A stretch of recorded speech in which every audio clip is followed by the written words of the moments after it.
That is to bring all your energy to a particular point.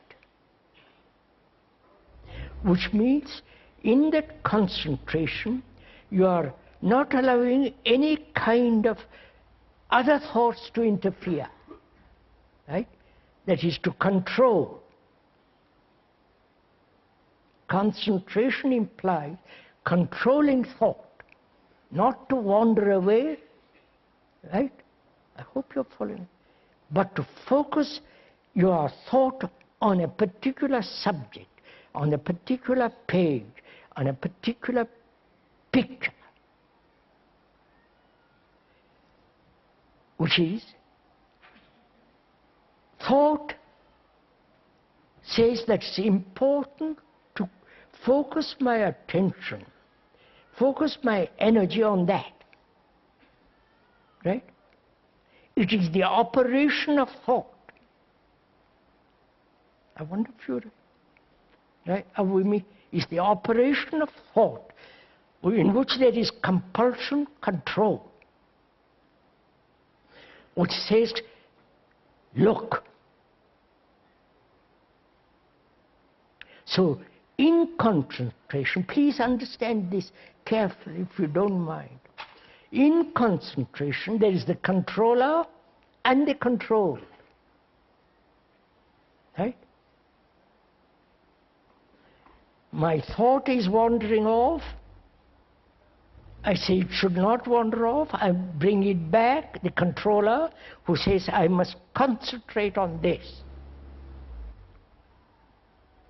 So there is a controller and the controlled.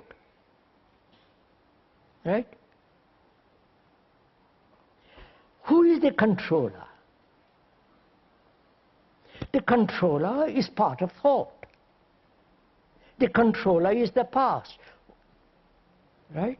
The controller who says, I have learned a great deal, and it's important for me, the controller, to control thought.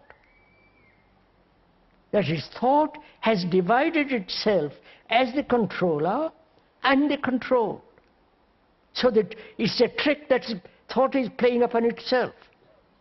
I wonder if you see all this. Right? Please, we must understand this very carefully, because in attention there is no controller, nor the controlled. There is only attention. So it requires a careful examination into the nature of concentration with its controller and the control. Right? All our life there is this controller. I must do this, I must not do that. I must control my desires, control my anger, control my impetus, control. Therefore, I gradually learn to inhibit myself. And there are those people who say, don't inhibit, do whatever you like. Right? That's the game also being played by the gurus.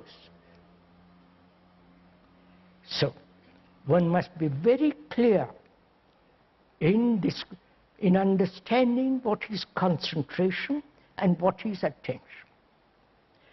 As we are pointing out, in attention, that is to attend, there is no control. Please understand this, because as we're going to find out presently, is there a way of living our daily life in which there is no control? Right? As part of meditation. I wonder if you're... Is a question one must ask oneself. Is there in daily existence a way of living in which every form of control doesn't exist at all. Because control means effort. Control means division between the controller and the controlled. I'm angry, I must control my anger. I smoke, I must not smoke, and I must resist smoking. Right? And so on, so on, so on.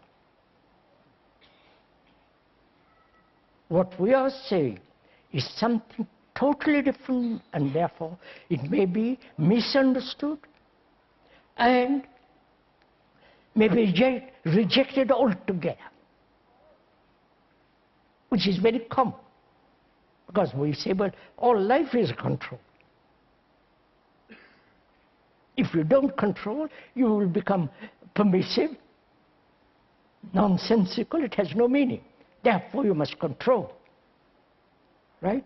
Religions, philosophy, your teachers, your family, mother, control. But we have never inquired into who is the controller.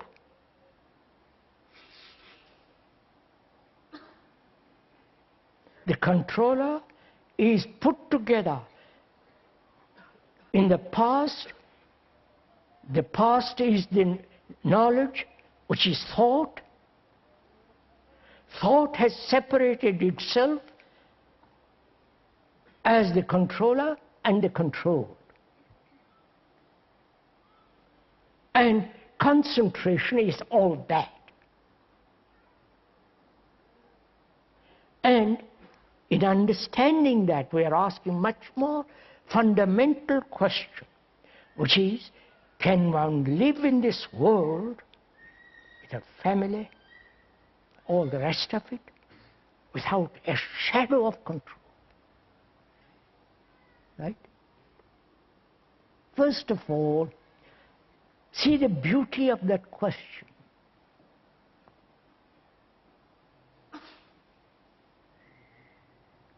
Because our brain is trained for 1,000 years to inhibit, to control. It's never operating with the wholeness of the brain. Right?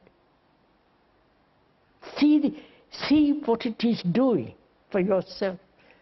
You're not learning from me, from the speaker. You are watching your own brain in operation.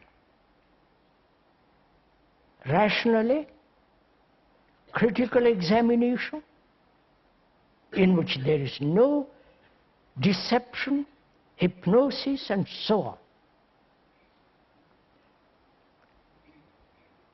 And most of the meditations that have been put forward from the Asiatic world is to control.